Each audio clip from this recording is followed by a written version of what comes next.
Votarem en contra de l'esmena a la totalitat de Vox i aprovarem aquesta tramitació conscients que el país necessita una llei de l'audiovisual pròpia. No amb la timidesa amb què vostès la pregonen, no per convertir TV3 i Catalunya Ràdio en un instrument de propaganda partidista o una eina de castellanització intergeneracional, com l'han configurat els darrers governs de Catalunya. Esquerra ha permès que durant dècades el català fos llengua residual en el consum audiovisual dels catalans. I ara ens hem de creure com si res, que volen actualitzar normativa per protegir la llengua. Com volen protegir la llengua amb eufemismes com garantir presència o promoure. Protegir la llengua catalana és parlar d'exclusivitat, de domini, no de priorització o de quotes. El català a Catalunya no ha de competir ni compartir amb la resta de llengües del món. S'ha d'imposar, perquè juga a casa. I això aquí no pot dir-ho cap altra llengua del món, perquè el català és l'única llengua natural i pròpia del Principat de Catalunya. Vostès volen guarir una malaltia greu amb un ibuprofè, però amb ibuprofè els símptomes no remetran. No salvaran el català amb mesures cosmètiques, cal determinació. Entenen d'això? Revisin la farmaciola. La proposició de llei ens parla de pluralisme. Quin pluralisme? El que veta de la pantalla tothom que no combrega amb els seus postulats woke i islamoesquerranistes? Els he de recordar que Catalunya Ràdio ha donat el doble de temps de paraula al PNB, que no té representació en aquest Parlament, que Aliança Catalana, que hi té 2 diputades i que té un creixement exponencial a totes les enquestes? Els he de recordar que pel que fa a temps de pantalla, el percentatge per Aliança Catalana a TV3 s'apropa més a Unió del Poble Navarrès, Adelante Andalusia o Futur per Puigcerdà que cap altra formació present en aquesta cambra. Aquest és el pluralisme que vostès defensen? El de la manipulació ideològica i mediàtica? Volem una llei de l'audiovisual que defensi el periodisme i posi fi a aquest activisme descarat que governa les pantalles i els estudis de ràdio. Aquesta militància activa pagada amb diners públics que vostès han col·locat hàbilment a la Corporació Catalana de Mitjans Audiovisuals, substituint els periodistes i presentadors professionals, s'ha d'acabar. No poden continuar manipulant l'opinió pública ni deformant la consciència col·lectiva a costa de les arques de la Generalitat. Però ai las, d'aquesta ingerència política als mitjans, d'aquesta prevaricació descarada, vostès no en parlen a la moció.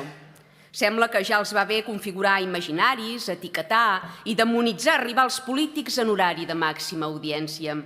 En pluralismes com el seu, qui necessita sectarismes? Abans el senyor Elena ha parlat de combatre la deshumanització i la falsedat. Etzibar-li gratuïtament nazi a algú no és deshumanitzar-lo, senyor Elena? Fer un pacte antifeixista contra Aliança Catalana, tot i saber que no som feixistes només per interessos electorals, no és falsejar la realitat, senyor Elena? S'han de combatre o no les banalitzacions d'aquests termes tan greus? No és odi la deshumanització quan qui la practica són vostès? Aliança Catalana vol una comunicació audiovisual 100% al servei de la nació, on el català domini les emissions lineals, les plataformes, la publicitat, les xarxes socials, la intel·ligència artificial, on ho domini tot.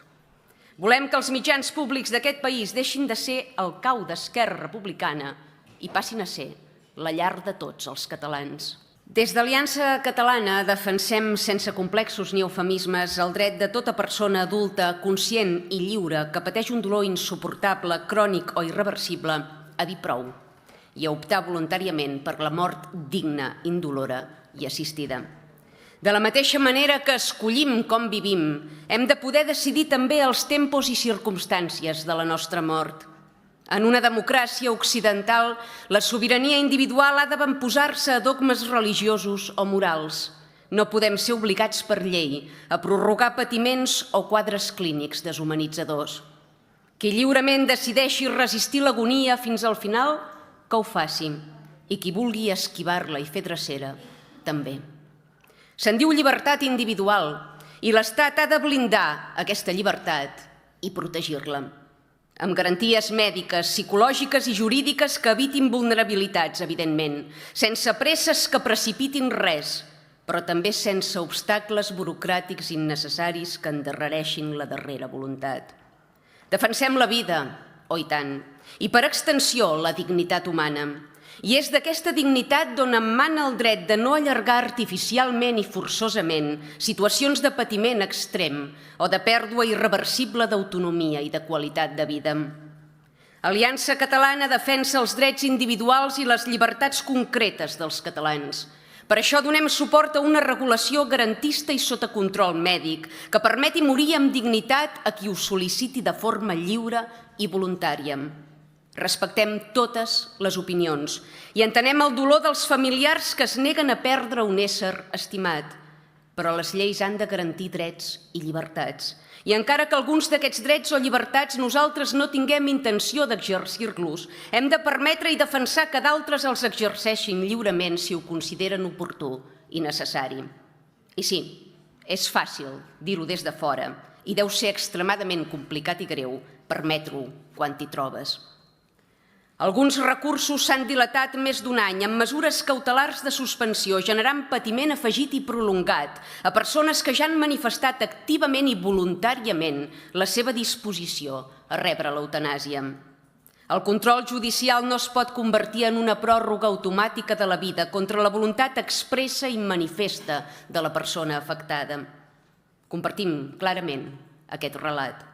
Però la proposta que avui votem modifica una llei estatal i aquest Parlament autonòmic i autonomista no té competència legislativa en matèria processal civil ni contenciosa.